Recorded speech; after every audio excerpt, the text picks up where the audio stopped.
Alright, Shalom, this is your brother Shamar from Phoenix. With that being said, I want to give all honor, glory, and praise to Yahawah, BAHASHAM, YAHAWAHSHI, BAHASHAM, QUADASH. Double honors to the elders of Great Millstone, and peace and salutation to you brothers out there doing this work in truth and sincerity. And real quick, I want to get into another lesson about taking up your cross and what are the Lord's requirements in serving Him, man. Because the Scripture plainly tells you what is required of you to serve the Lord, man. And what's required of you is full commitment.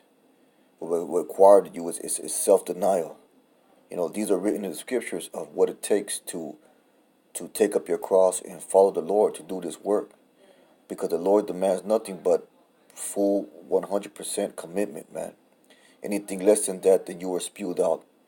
With that, I'm going to get Matthew 16:24. It said, Then said Yahawashi unto his disciples, If any man will come after me, let him deny himself and take up his cross and follow me. For Yahawashi plainly told us, man, if any man will come after him, will follow him, then he must deny himself. He must deny himself of this world.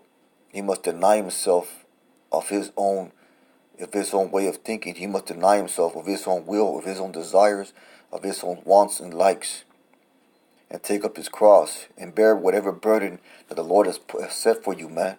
Every brother has to bear a burden in his truth. You know, there's always something that's going to be a constant pain to you, a constant affliction for you. You know, and for every brother, it can be a different thing. You know, it could be anything, really. I mean, it could be whatever trial that you have to face on a constant daily basis, whatever wears you down, you know, whatever it is that makes life hard for you to be in this truth. That's the cross you got to bear, and you got to bear that cross. You know, you got to deny yourself certain things. You got to abstain from certain things. You know, once you turn your back to the world, man. You know, that could be anything, man. That could be women. That could be personal time. It could be anything, man. But the key point of it is that in order to follow the Lord, you have to deny yourself. You have to bear your burden. You have to suffer. You know, basically. You know, what does the Scripture say? With much wisdom is much grief, and he that increases knowledge increases sorrow. So as we grow and learn in this thing, you know, our state of mind goes more and more serious because of the things that are revealed unto us, and the burden of the cross that we have to bear, it becomes more real. You know, the responsibilities increase. So like your responsibilities increase. You know, your commitment increases. Your and the things that you got to do, you know, for this truth, you know, they increase, man. The things that you have to do, you know, so you got to be willing to suffer, man. You got to be willing to sacrifice. You got to be willing to abstain from certain things in order to do this work, man. But that's just the way it is. With that, I want to get Matthew 10:32. This is Matthew's 10:32. And it says, Whosoever therefore shall confess before man, him will I confess also before my Father which is in heaven. But whosoever shall deny me before men, him will I also deny before my Father which is in heaven. So when we confess Yahawashi upon the masses, you know, we are also confessing that we are going to follow him. We are confessing that we are laying down a life for him. And any man that denies, and if you deny to bear that burden, if you deny to not take up your cross, the Lord's going to deny you. You know, I'm going to keep on going. It says, Think not that I come sent to peace on earth. I came not to send peace, but a sword. And that's talking about the future judgment that's coming to this earth, man. By the power and authority and the strength of YAHAWAHSHI Yahawashi. For I come to set a man at variance against his father, and a daughter against his mother, and a daughter-in-law against her mother-in-law. And a man's foe shall be they of his own household. And that happens sometimes, man. You know, your family, your so-called family, or people that you thought you were close with, they'll come against you for you being in this truth. He that loveth father or mother more than me is not worthy of me. He that loveth son or daughter more than me is not worthy of me. So you're supposed to, when you come into this truth and you put your hand to the plow and you commit yourself to the Lord and you give your body as a reasonable sacrifice, that has to be your number one top priority above all things, man. And he that taketh not his cross and falls after me is not worthy of me. He that findeth his life shall lose it. He that loseth life for my sake shall find it. So we're not supposed to find a life in this world, man. We're not supposed to try to make any life for ourselves in this world. Our whole duty and our whole mind state and our whole purpose of being is to follow the Lord, to do His work. You know, everything else is counted as dung, like the Apostle Paul said. You know, and with that, I'm gonna get Acts 14 and 22. This is Acts 14 and 22, and it says confirming the souls of the disciples and exhorting them to continue in the faith, and that we through much tribulation enter into the kingdom. So, so much tribulation, through much trouble, too much sacrifice, too much self-denial, too much hardship, too much walking of the straight gate is how we enter into the kingdom, man. The straight gate is not an easy road to walk upon, and it wasn't meant that way, and it wasn't built that way. It was meant to be a life of difficulty. It was meant to be a life of hardship. It was meant to be a life of vexation of mind and spirit. And to prove that, I'm going to get 1 Thessalonians 3 and 3. This is 1 Thessalonians 3 and 3. And it says that no man shall be moved by these afflictions. Well, that's walking the straight gate. That's going through the things that we have to go through. That's a much tribulation that we have to endure to enter the kingdom. For you yourselves know that we are appointed thereunto. So we're appointed thereunto. It's appointed unto us to have this hard life, man. It's appointed unto us to walk this straight gate. It's appointed unto us to catch hell. These things are appointed unto every man that comes into this truth, man. These hardships and these plagues plagues of mind or plagues of the spirit, or whatever your cross says, whatever your burden is in this truth that you must carry and that you must endure for the sake of doing this truth, it's appointed unto you. Just like you join the military and you get a kit issued unto you. Every man gets a certain supplies appointed unto him. Well, this is what's appointed unto us. Every man gets something issued to him. They get a uniform issued to him, his rifle issued to him, and so on and so forth. But in this truth, we get affliction and tribulation issued unto us, appointed unto us, man.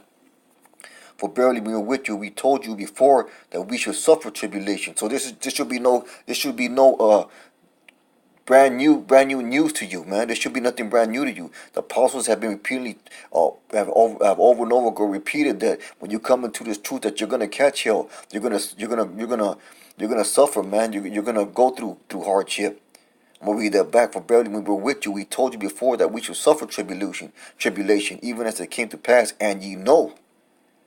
So we know you coming into this thing. Know what you signed up for, man.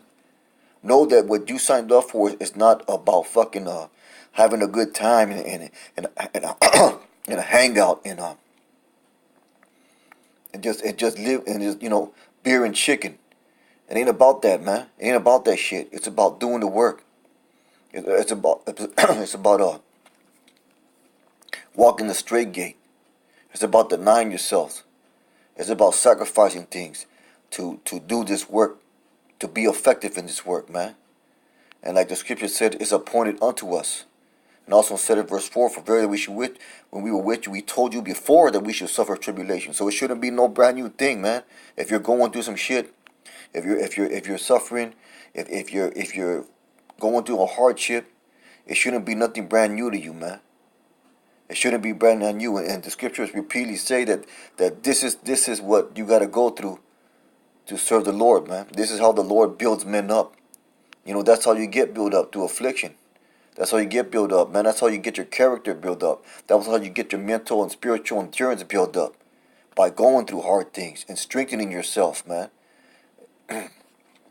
What does that word endure mean? It means to make hard, man. So the Lord has to make us hard. You always got to remember, man. The scriptures say that the Lord is a man of war. And so we in the Lord's military. And what do they do in the military, man? They harden you. They harden you to be an effective soldier, man. And with that, I want to Salakia. And with that, I want to get 1 Peter 4:1. This is 1 Peter 4:1. And it says, "For as much then as Yahawashi has suffered for us in the flesh," so Yahawashi lived that straight gate. He walked that straight path that he had a life of difficulty. He had a life of hardship and sorrow. Arm yourself likewise with the same mind. For he that has suffered in the flesh has ceased from sin, that he no longer should live the rest of his time in the flesh to the lust of men, but to the will of Yahweh. So we have to live according to the will of the Most High, not according to the lust of our own flesh. So that requires what? That requires that we deny ourselves. That requires that we abstain from certain things. That requires that we make ourselves into a man of the Lord. The Lord makes us, He does that, and the Lord does that for us by putting us to trials and afflictions. So we should no longer live our rest of our time in the flesh to the lust of men. So we got to put away those things, man. Self-denial is part of this truth. You can't be doing all the bullshit that you used to be doing out in the world. You can't be chasing all the ass like you used to be chasing out in the world, man. You can't be drinking strong drink like you do when you in the world, man. You gotta have a circumspect. You gotta have balance, and you gotta learn to abstain and do things in moderation, man. What does the scripture say? All things that are something very paraphrasing. All things that are lawful are not expedient, man. So, we have to always examine ourselves, and we have to see and make sure that we are bearing the cross like we should bear, that we're making the sacrifice like we should do, like if we are 100% committed to this truth, and knowing that we signed up for it, knowing that we were hired as laborers, and part of the laboring is doing that work, and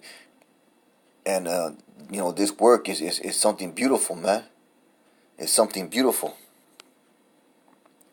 And a perfect example that I'm going to get is one scripture that came to mind. This is Matthew 13:44. It says, "Again, the kingdom of heaven is like unto a treasure hid in a field, the which when a man has found, he hideth, and for joy thereof goeth and selleth all that he has, and buyeth that field." So the kingdom of heaven, this truth that, because the kingdom of heaven was in us, man, this truth that we find, it's like a treasure hid in a field, a treasure hid in the world, man. The field is the world, which when a man has found, he hideth, and for joy thereof goes and sells all that he has. So when we find this truth, we count everything else as nothing. And we sacrifice everything that we have to buy that, to get that truth, to partake in that truth. I'm gonna keep on going. "Again, the kingdom of heaven like unto a merchant man seeking goodly pearls, who when he had found one pearl of great price, went and sold all that he had and bought it." So when we found this truth, everything else paled to comparison, man. And all the things that that we were interested in life before, and all our goals and aspirations and so on and so forth, they were immediately discounted as nothing compared to the truth, and compared to the precious gift that was a faith that was given unto us by Yahawah BAHASHAM Yahawashi, man.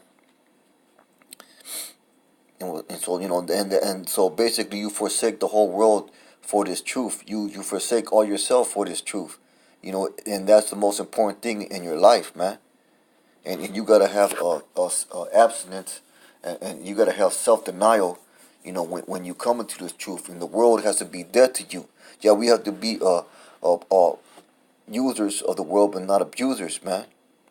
And with that, I want to get Proverbs 23:1. This is Proverbs 23:1, and it says, "When thou sittest to eat with a ruler, consider diligently what is before thee." And who's the ruler of this world right now, man? It's Esau. And we have to be partakers of this world. We have to be users of this world, but we can't be abusers. So as we partake in the things of this world, because we have to, because we have to be users of this world. We have to consider diligently what is before thee. So as you walk, as you partake, and go on and interact with this world, man. Although we are not part of the world, we have to consider diligently what's before. That means that we have to be circumspect of what we partake in, circumspect of what we give ourselves into. And I'm gonna go to verse 2, and put a knife to thy throat, if thou be a man given to appetite. So we can't overindulge in things, man. We can't overindulge in the we can drink, drink, but we're not over to indulge in it. Yeah, you can do certain other things that are allowable, but we have to be conscious and circumspect of how we partake in these things, man. Be not desirous of his dainties, for they are deceitful meat. And that's talking about the lust of this world, man, the appetites of this world, the things of this world, the folly of this world. Those are deceitful meats, man. The folly and the women and the drink and just the everyday bullshit that takes into, man. That's deceitful meat, and we're not to be desirous of those things, man. We're supposed to be desirous of this world. Even those things at times may look appeasing to us. We have to remember that we have to forsake all that to do this work. Labor not to be rich, cease from mine own wisdom. Well, thou set thine eyes upon them which not, for riches certainly make themselves wings, they fly as eagles toward heaven. And that goes again, man, partaking in this world. We're not supposed to be out there trying to build up any kind of treasure or life for ourselves, man. Eat thou not the bread of him that has an evil eye, neither desire of thou his dainty meats. For as he drinketh in his heart, so is he. Eat and drink, says to thee, but whose heart is not with thee. The morsel which thou hast eaten shalt thou vomit up and lose thy sweet words. So partaking too much in this world, man, partaking too much in the follies and dainties and deceitful meats of this world will cause us to lose its truth. I'm going to read that back again. The morsel which thou hast eaten shalt thou vomit up and lose thy sweet words. And what are the sweet words, man? This truth, this knowledge of wisdom, understanding. So we have to be very careful of how we maneuver in the so-called world, man, because you always got to remember that we are not part of it. I'm going to read verse 23 and 1 again. When thou sittest to eat was a ruler, and that ruler was what? The Esau and his bullshit. Consider diligently what is before thee, put a knife to thy throat, thou be given to appetite. So basically, you got to be circumspect, you got to be watchful, you got to examine yourself at how you maneuver in this world, man. How you maneuver and watch what you do, and how you partake in the things of this world. Like the scripture says again, man, we users of the world, but not abusers, man. We have to partake in the bullshit of the world from time to time, because we're not supposed to be, because we're supposed to be wise as serpents and harmless as doves, So we have to know how to conduct ourselves. We have to know, what our main mission is. No matter what you're doing, you have to know who you are, and what you are is a prisoner of hope. What you are is a servant to YAHAWAHSHI, and what you've done is what you have vowed a vow to the Lord. You have put your hand on the plow, and you gotta remember you've taken up your cross, and you gotta remember that, man. And that always has to be on your mind that you are in this thing for one purpose and one purpose only. And once you cross that line and became this truth, you pretty much committed yourself into YAHAWAHSHI, and that requires a full commitment. And with that, I want to get Luke 5 and 11, because that's what the Lord requires, man. He requires a full commitment. A man of this truth is a man that's 100% dedicated to YAHAWAHSHI, man. Now I'm going to start at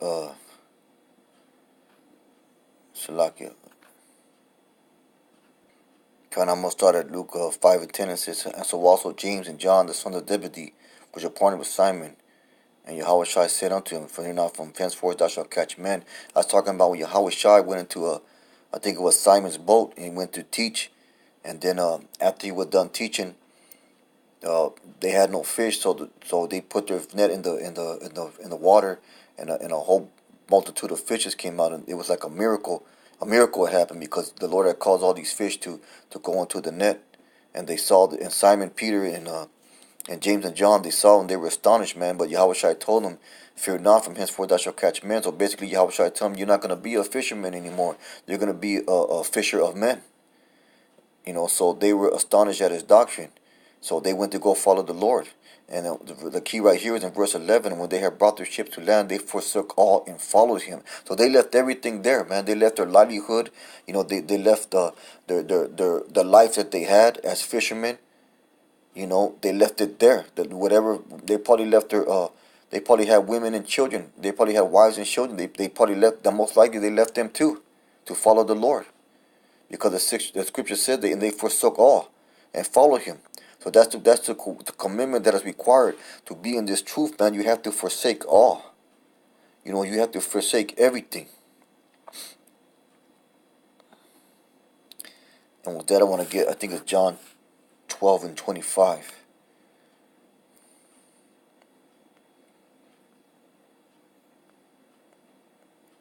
This is John 12 and 25. It says, he that loveth his life shall lose it. And we read the script before, I think, but I'm just going to read it again. He that loveth his life shall lose it, and he that hateth his life in this world shall keep it unto life eternal. So we're not supposed to love our life. We're not supposed to make our life to a comfortable degree where I just got it. To the point that we kick up our feet, because this is no time for us to kick up our feet. The scriptures say that we're in the season of labor, in the season of work, man. That's what season we're in right now. We're in the season of sacrifice, man. Most high willing, we be those men, we get the kingdom, then we can rejoice and we can party and we can drink good wine with Yahawashi, and we can relax. But like it says in Micah 2 and 10, this is not our rest. This is where we work. This is where we put in the work. This is where we stand boldly and stand stiffly for the word, man. And this is where this is the time that we have to put in our full commitment to the Lord and build up our faith and build up our faith for the brothers that are with us, and go out there and do this work and fish for the elect, man.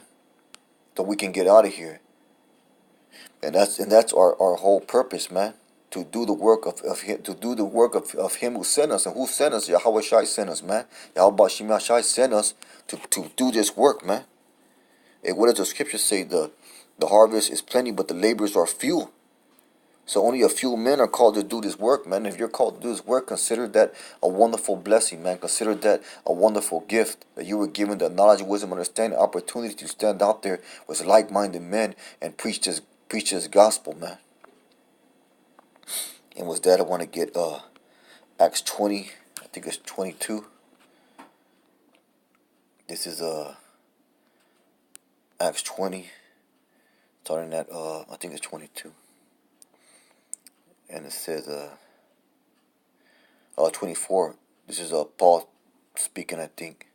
It says, but none of these things move me, neither count my life dear unto myself, so that I might finish my course with joy, and the ministry which I have received of the Most High, which I have received of the Lord Yahawashi, to testify the gospel of the grace of Yahawah. But none of these things move me. So basically, this is Paul saying that he doesn't care about anything else, man. His whole mission was to do this work. So neither count I my life dear unto myself. So he wasn't loving his life, man. He wasn't loving his life. His only concern was to finish the course. And that should be our mind state too. We should not count our life dear unto ourselves. We shouldn't try to make some kind of comfortable living here for ourselves.